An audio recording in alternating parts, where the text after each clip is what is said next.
Jemaat Tuhan, marilah kita mengawali kebaktian Minggu Prapaskah 6 ini dengan sebuah pengakuan.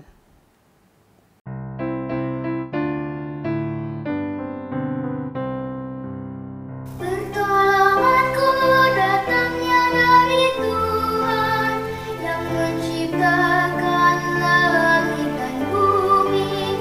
Pertolonganku datangnya dari Tuhan yang menciptakan langit dan bumi.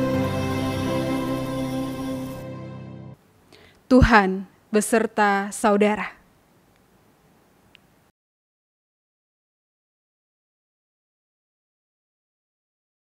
Saudaraku yang terkasih, setiap orang memiliki persepsi masing-masing. Persepsi setiap orang seringkali terbentuk dari adanya pengalaman, kebutuhan, minat, dan juga suasana hati. Itu sebabnya persepsi setiap orang bisa berbeda-beda. Dan seringkali perbedaan persepsi inilah yang membuat ketidaksamaan paham. Diskusi menjadi berat karena ada adu persepsi. Tetapi juga persepsi yang berbeda-beda memperkaya kita untuk melihat sesuatu dari cara pandang yang beragam dan tidak monoton. Saudaraku, jika kita semua punya persepsi, hari ini kita juga mau belajar untuk melihat persepsi Yesus. Persepsi yang bisa saja berbeda dengan persepsi kita. Persepsi yang bahkan tidak biasa.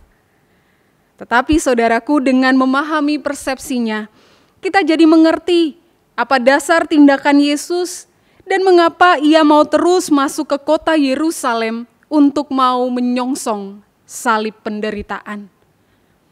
Saudaraku, harusnya ketika nanti kita belajar mengenal persepsi Yesus, harusnya ini semua membuat kita semakin mengasihinya dan mau terus memiliki persepsinya.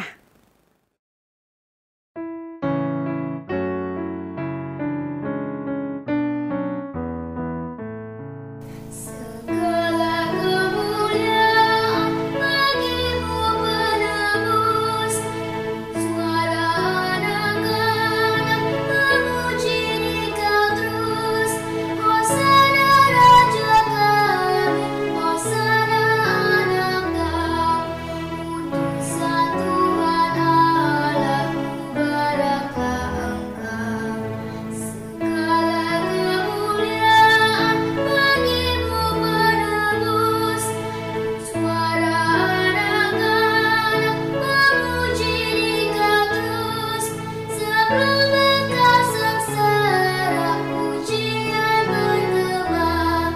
Sekarang kami puji Kau dalam terang bakar.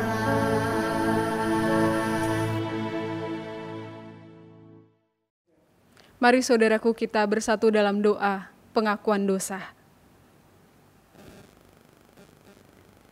Tuhan, Engkau memberi kami pikiran sehingga kami memiliki persepsi kami masing-masing. Persepsi yang bisa salah, persepsi yang mengandung ego kami, bahkan persepsi yang seringkali berisi pembenaran subjektif kami karena terbentuk oleh minat dan kebutuhan kami semata.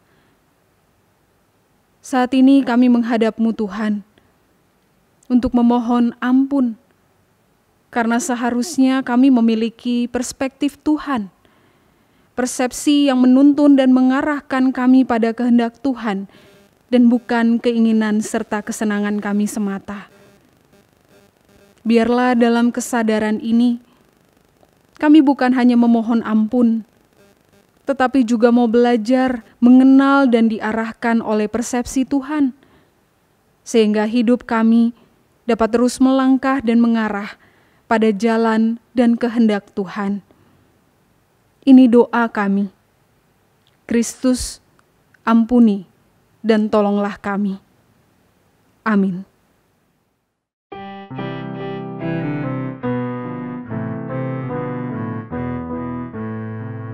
Ku ingin menghayati sengsara Tuhanku. Semoga ku dapati ya Yesus rahmat-Mu. Beban kesalahanku membuatku lelah. Berilah hidup baru ya Yesus, tolonglah. Oh, ingat akan aku yang hilang tersesat. Bertimbunlah dosaku yang menekan berat. Jalan-Mu ku lalaikan, hidupku berjelah. Engkau penuh kebaikan ya Yesus, tolonglah. Dalam rahmat Allah terdapat kasih dan pengampunan. Maka bagi saudara yang membuka hati baginya, dengarkanlah berita anugerah yang diambil dari Efesus pasal 4 ayat 31 sampai ayatnya yang ke-32. Segala kepahitan, kegeraman, kemarahan, pertikaian dan fitnah hendaklah dibuang dari antara kamu. Demikian pula segala kejahatan. Tetapi hendaklah kamu ramah seorang terhadap yang lain, penuh kasih mesra dan saling mengampuni, sebagaimana Allah di dalam Kristus telah mengampuni kamu. Demikianlah berita anugerah dari Tuhan.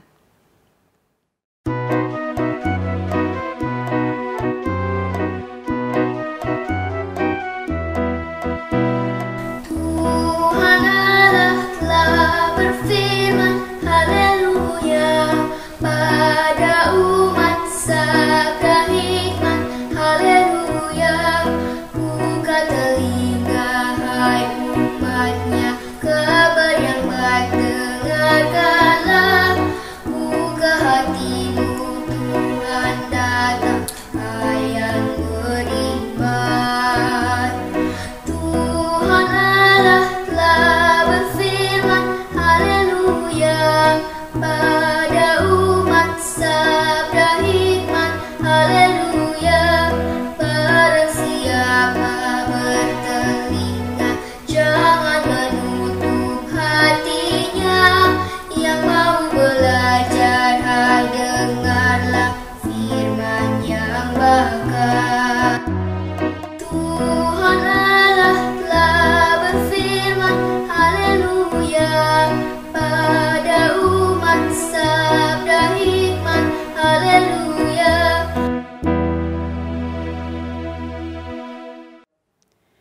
Saudaraku, mari sebelum kita membaca dan merenungkan firman Tuhan, mari bersama kita berdoa, memohon pertolongan Tuhan.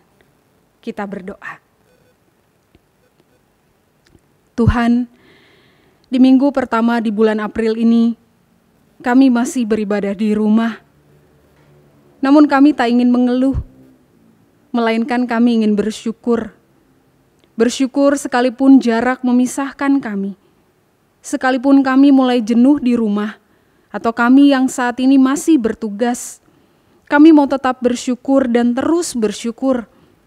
Karena di tengah-tengah kondisi kami saat ini, kami masih punya kesempatan untuk beribadah dan belajar akan firman-Mu. Tuhan, biarlah jarak kami yang terbatas dengan sesama kami tidak pula membatasi kami untuk terus mengenal persepsi Tuhan, sehingga pengenalan kami akan Engkau mendorong setiap kami untuk menjadi kuat, sabar, dan terus bertahan dalam keadaan kami saat ini. Berfirmanlah ya Tuhan kepada setiap kami. Di dalam Kristus kami berdoa dan memohon hikmat Tuhan. Amin. Saudaraku, bacaan firman Tuhan hari ini diambil dari Injil Tuhan Yesus Kristus menurut Matius pasal 21. Matius pasal 21 ayat 1 sampai dengan ayatnya yang ke-11. Berbunyi demikian.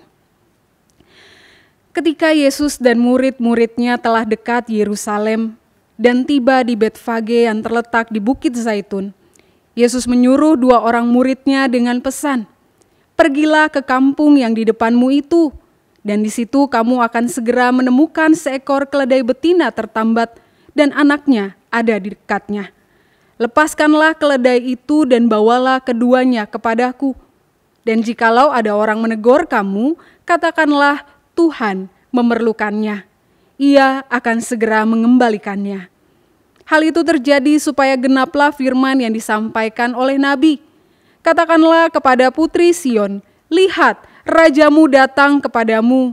Ia lemah lembut dan mengendarai seekor keledai beban yang mudah." Maka pergilah murid-murid itu dan berbuat seperti yang ditugaskan Yesus kepada mereka. Mereka membawa keledai betina itu bersama anaknya, lalu mengalasinya dengan pakaian mereka, dan Yesus pun naik ke atasnya. Orang banyak yang sangat besar jumlahnya menghamparkan pakaiannya di jalan. Ada pula yang memotong ranting-ranting dari pohon-pohon dan menyebarkannya di jalan. Dan orang banyak yang berjalan di depan Yesus dan yang mengikutinya dari belakang berseru, katanya, "Hosana bagi anak Daud, diberkatilah dia yang datang dalam nama Tuhan. Hosana di tempat yang maha tinggi."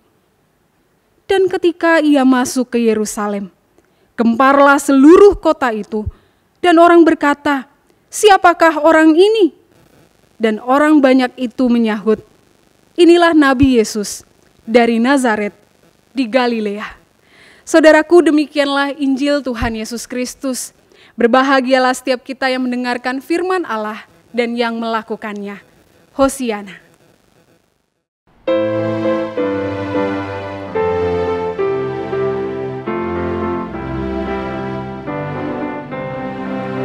Hosiana, Hosiana, nama Tuhan terpujilah.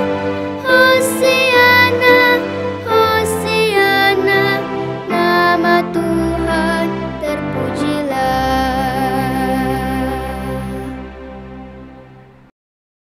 Bapak, Ibu, serta saudaraku yang dikasihi oleh Tuhan Yesus Kristus. Beberapa hari yang lalu di media massa ramai memberi informasi tentang arus mudik yang ternyata mengkhawatirkan. Sehingga pemerintah harus membuat kebijakan mudik lebaran tahun ini. Saudara, mengapa pemerintah harus sampai membuat kebijakan? Karena saudara, dalam persepsi banyak orang, mudik itu sesuatu yang harus dan biasa dilakukan ketika hendak lebaran. Sebagai silaturahmi keluarga, Apalagi selama ini harus LDR sama keluarga, sibuk dengan pekerjaan dan kuliah di tanah rantau. Maka mudik menjadi sebuah kebiasaan untuk berkumpul bersama keluarga ketika liburan tiba. Tetapi saudaraku, pemerintah memiliki persepsi yang lain.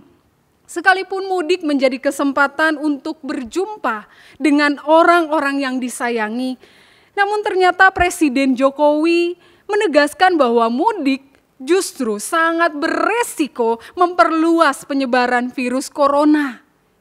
Itu sebabnya dengan persepsi demikian, maka pemerintah menghimbau masyarakat agar tidak melaksanakan mudik. Tentu saja hal ini tujuannya demi memutus rantai penyebaran virus corona, demi menjaga diri kita, dan sekaligus juga menjaga orang-orang yang kita sayangi. Saudaraku, begitulah persepsi. Memang persepsi setiap orang tidak selalu sama. Namun dengan mengetahui persepsi pemerintah, maka hendaknya himbauan pemerintah ini membuat kita dapat mengenal kasih dan cara pemerintah menjaga warga negaranya. Sekaligus ketika kita tahu persepsi pemerintah, harusnya kita juga mematuhi himbauan ini. Umat yang dikasihi Tuhan, begitupun dengan bacaan kita hari ini. Dalam Matius 21 menceritakan ketika Yesus hendak memasuki kota Yerusalem, kota yang menjadi pusat berkumpulnya orang Yahudi untuk beribadah di Bait Allah, kota yang menjadi tempat banyaknya para pemuka agama Yahudi, sekaligus juga salah satu kota yang saat itu dikuasai oleh kerajaan Romawi. Saudara, Yesus datang, Yesus memasuki kota itu dengan mengendarai seekor keledai.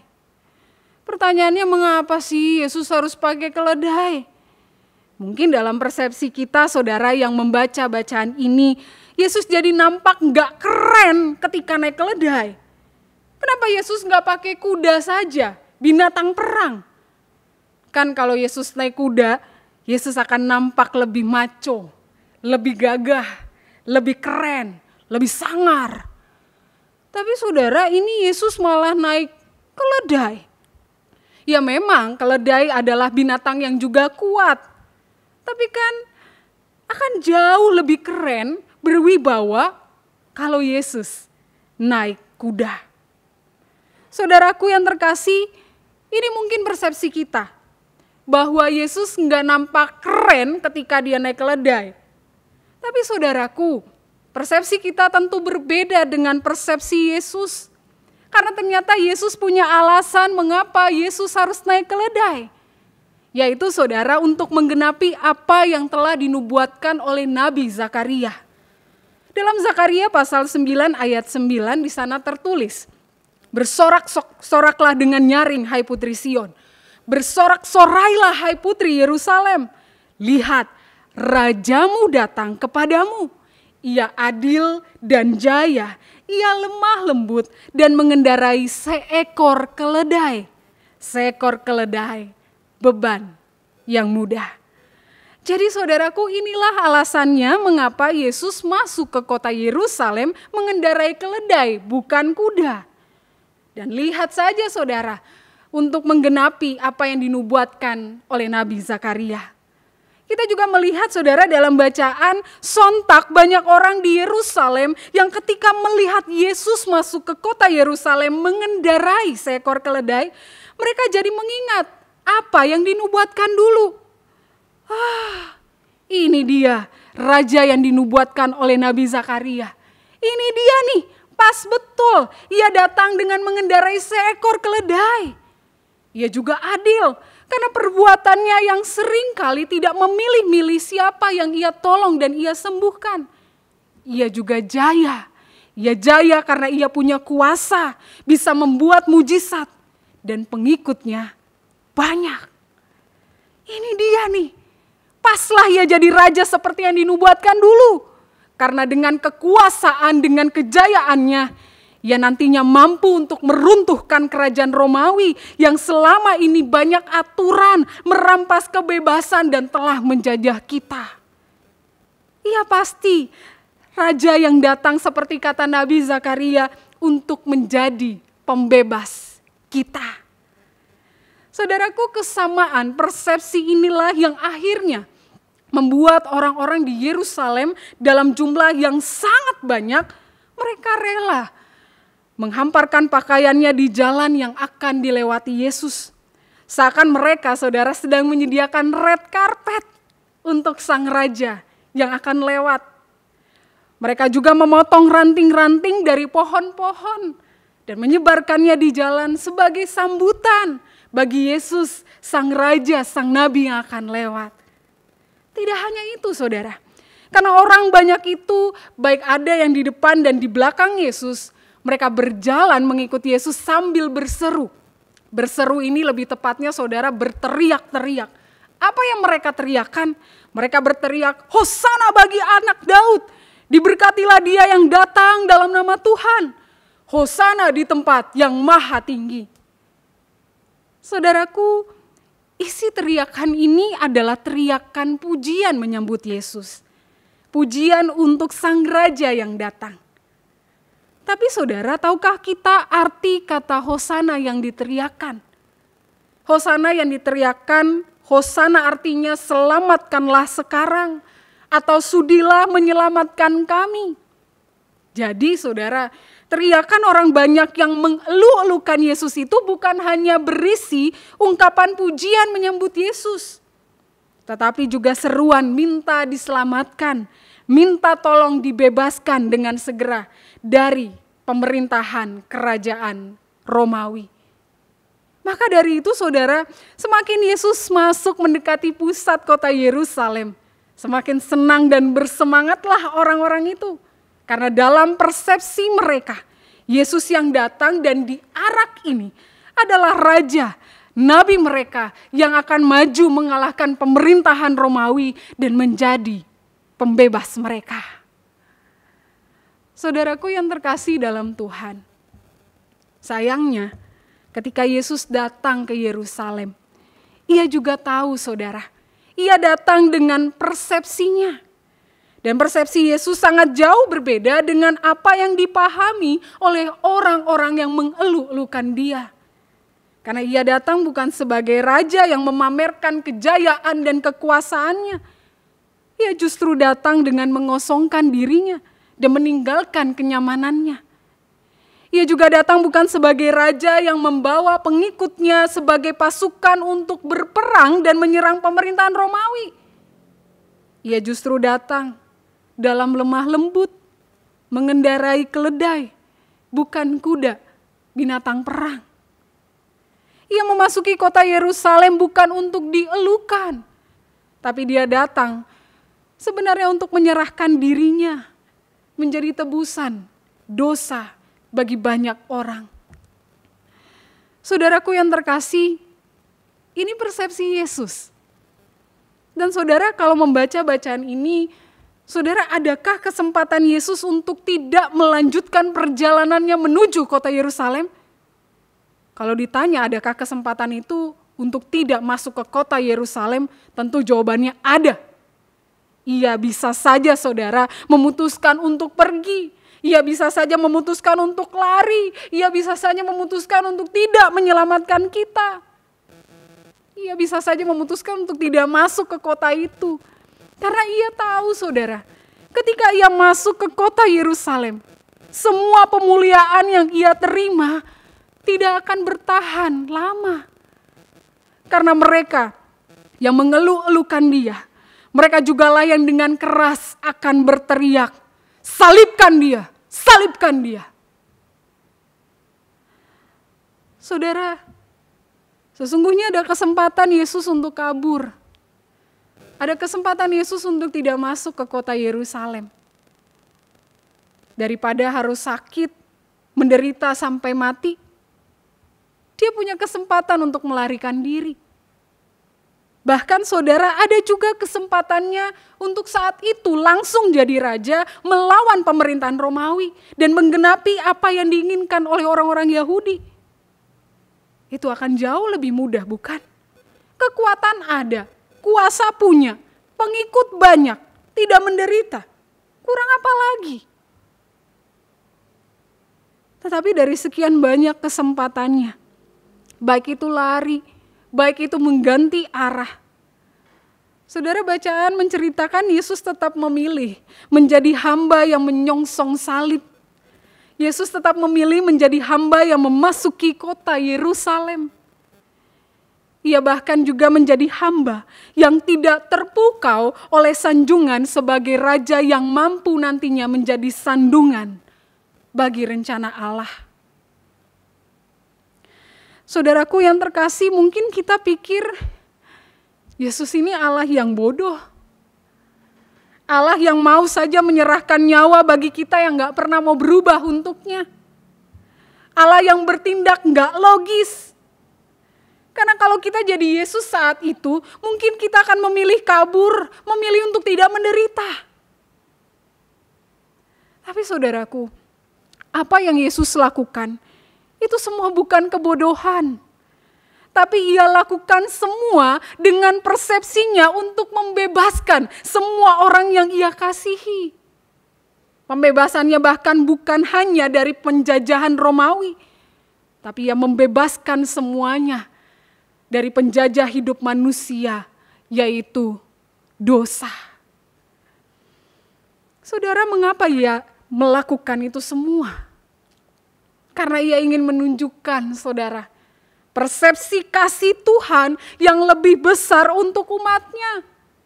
Bahkan dosa, sanjungan, penderitaan sekalipun, ia berani hadapi untuk menunjukkan kasih-Nya yang amat besar dan dalam untuk setiap manusia yang ia miliki. Saudaraku yang dikasihi oleh Tuhan Yesus Kristus,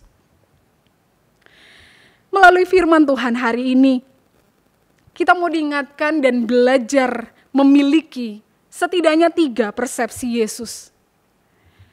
Persepsi yang pertama, saudara, Yesus yang dielu-elukan itu tidak membiarkan dirinya jatuh pada gila sanjungan.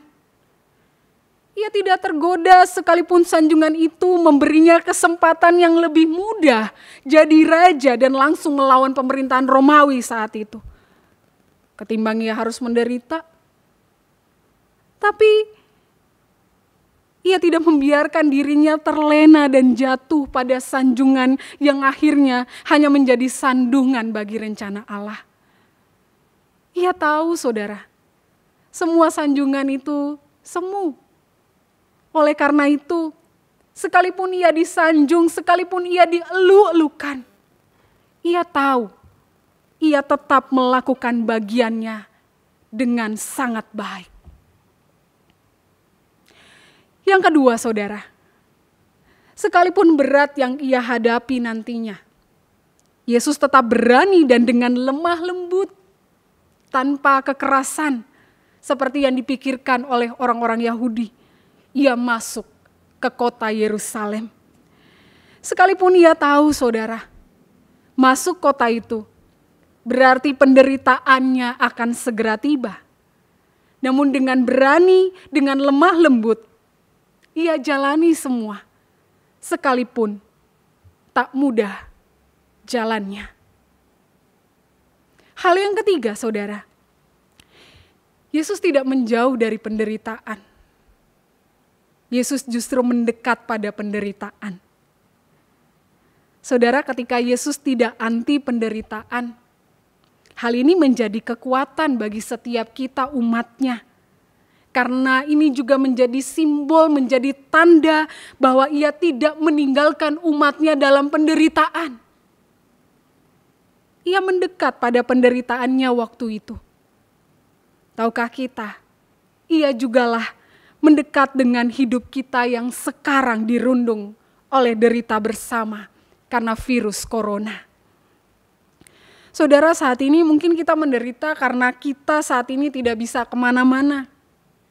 Kita ingin memeluk dan berjabat tangan, itu pun tak bisa. Kita ingin beribadah di gereja, kita ingin mudik, kita ingin kerja seperti biasa, kita pun tak mampu. Bahkan mungkin saat ini ada di antara kita yang di PHK, dirumahkan, keadaan ekonomi semakin menyesakkan dada kita. Atau saat ini saudara kita sebagai orang dalam pengawasan atau pasien dalam pengawasan. Atau mungkin saat ini kita sedang berduka setiap hari, setiap waktu.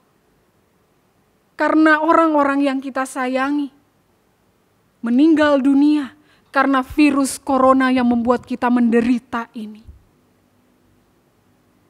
Saudaraku yang terkasih, dalam derita apapun yang kita alami saat ini, ingatlah Tuhan tidak pernah menjauh. Ia yang mendekat dengan deritanya, ia juga hadir dan mendekat bersama dengan kita dalam derita kita.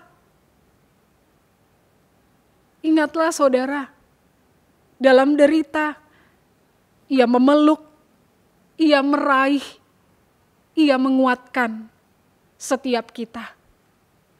Seperti sebuah lagu dari NKB 163 baitnya yang kedua. Lagu ini berjudul Tak Mudah Jalanku. Seperti ini lagunya. Tak mudah jalanku, banyaklah pencobaan, bahaya di segala tempat. Tetapi Tuhanlah yang melindungi aku, tak lagi ku merasa berat. Sungguh tak mudah jalanku, sungguh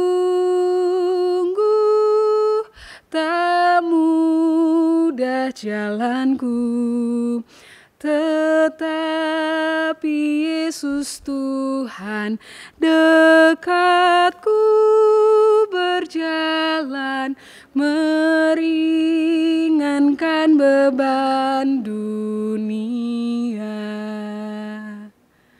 Bagi kita yang saat ini sedang menderita, percayalah Tuhan hadir, mendekat kita, memeluk kita. Percayalah, Ia selalu setia. Tuhan menguatkan, menjaga, dan memberkati setiap kita. Amin.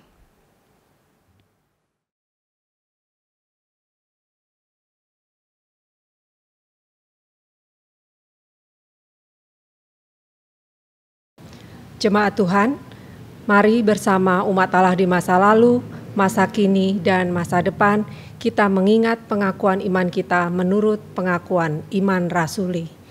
Aku percaya kepada Allah, Bapa yang Maha Kuasa, Khalik langit dan bumi, dan kepada Yesus Kristus, Anaknya yang tunggal Tuhan kita, yang dikandung daripada Roh Kudus, lahir dari anak darah Maria, yang menderita sengsara di bawah pemerintahan Pontius Pilatus, disalibkan, mati dan dikuburkan, turun ke dalam kerajaan maut.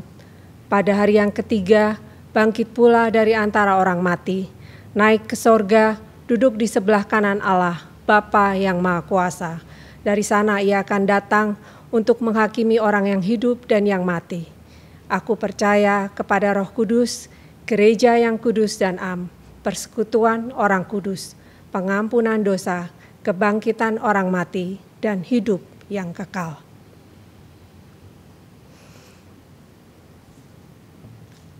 Bapak Ibu Saudara yang dikasihi Tuhan, mari kita menaikkan doa syukur dan syafaat kita.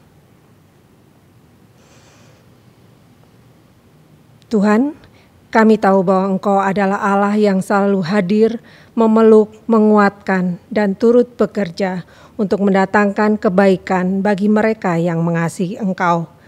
Kami mau mengucap syukur atas itu semua Tuhan, terutama di saat-saat penuh tantangan ini, di mana kami seperti sedang berjalan di atas ladang ranjau wabah virus yang tak kasat mata, yang sewaktu-waktu dapat mencelakakan kami, pun berbagai persoalan yang mengikutinya.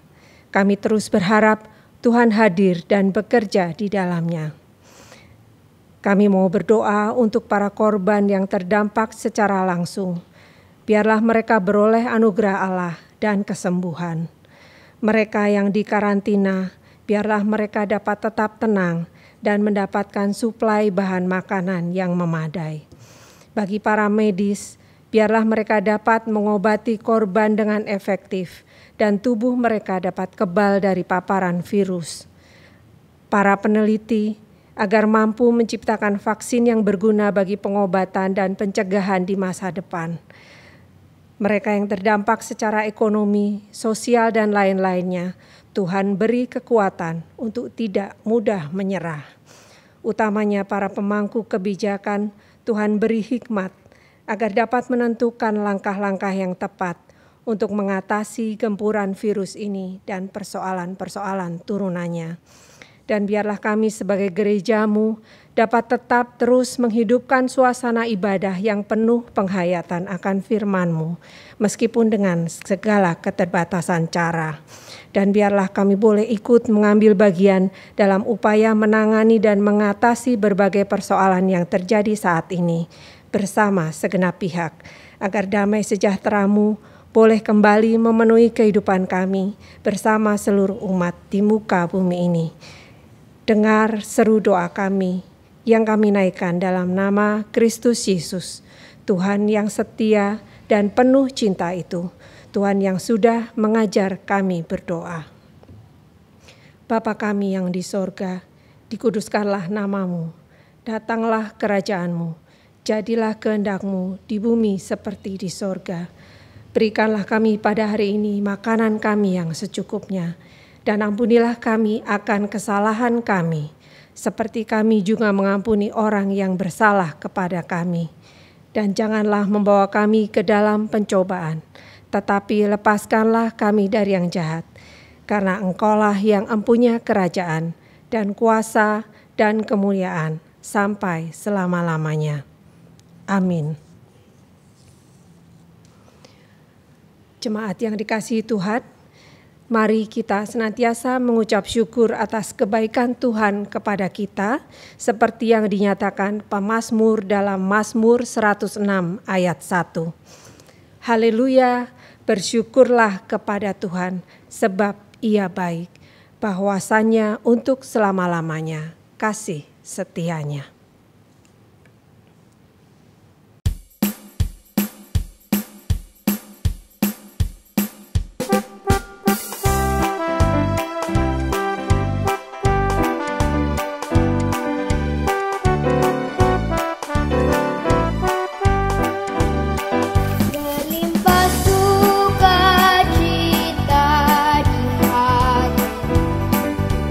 Di hatiku, di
Saudaraku, percayalah akan kasih dan penyertaan Tuhan, serta tetaplah berharap pada Dia.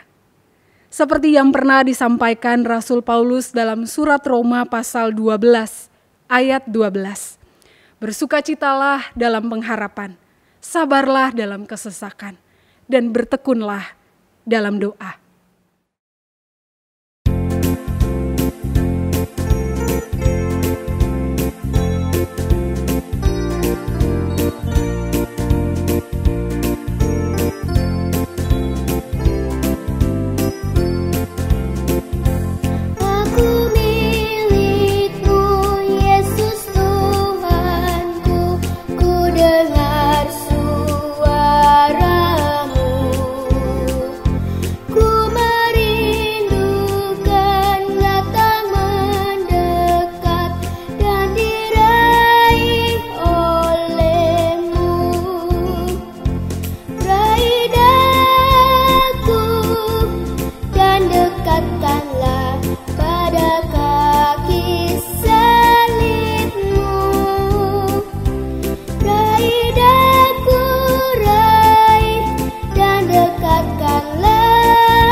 Sekarang arahkanlah hatimu kepada Tuhan dan terimalah berkat-Nya. Tuhan memberkati dan melindungi kita. Tuhan menyinari kita dengan wajah-Nya dan memberi kita kasih karunia. Tuhan menghadapkan wajah-Nya kepada kita dan memberi kita damai sejahtera kini dan selama-lamanya.